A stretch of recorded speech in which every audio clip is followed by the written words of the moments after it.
since I went to Afghanistan and since I saw combat, people come up to me and they ask me, they say, hey, what's the worst thing you've ever seen? And, it's kind of hard to talk about it.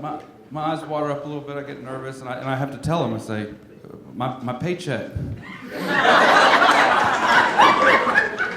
And I love the Muppets. I really do. It's a confession. I love the Muppets. But how come they've never made a Muppet war film? I would love to see Fozzie Bear on a 50 caliber machine gun just mowing them down for America. Just waka, waka, waka, waka, waka, waka, waka. And I know what you're thinking. You're thinking, man, that guy's really good looking. Thanks. Appreciate it.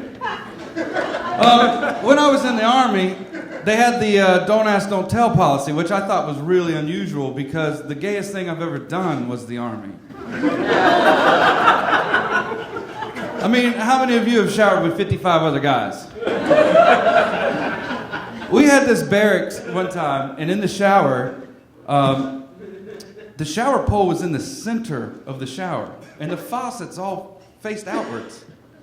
So we had to stand and face each other while we took a shower. It was impossible to clean. Nobody wanted to look down. So we all had really clean chests.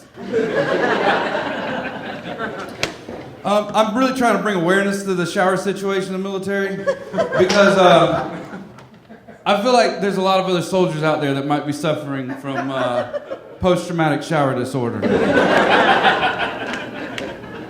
And I mean, I've really seen some things. In the Army, one time I almost died from a swimming test. True story, had an aortic aneurysm. And the worst part about it is when they did my descending aortic repair, there's this nerve ending that goes down your back. And they can nick it. And if they do, it can damage your vocal cords. And it can last, it can be permanent or temporary. But anything over 3 months, I think, is permanent. So for about 4 months, I sounded almost exactly like Mickey Mouse. And when you sound like Mickey Mouse, you get no respect. People cut you off on the phone. They don't let you finish talking.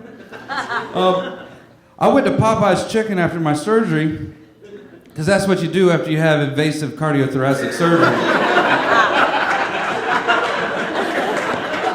I mean, those biscuits are worth it, am I right? Am I right, people? Yeah, they're worth it. And so I ordered a meal, and the lady said, well, how do you want that? And I, like the picture? She said, sir, you can't have it like the picture. What do you mean I can't have it like the picture? It was 2 drumsticks and a thigh. It's not like I was trying to get 3 chicken breasts, And she starts berating me. She's like, I don't work for corporate. I don't make the rules. You can't have it like the picture. So I fought back. Why would they make a picture that doesn't look like the meal? So I went to the VA. And it was 4 months. I went to the VA and I had them scope my throat, and they looked at my vocal cords. They said, Mr. Mouery, we're sorry. It's permanent.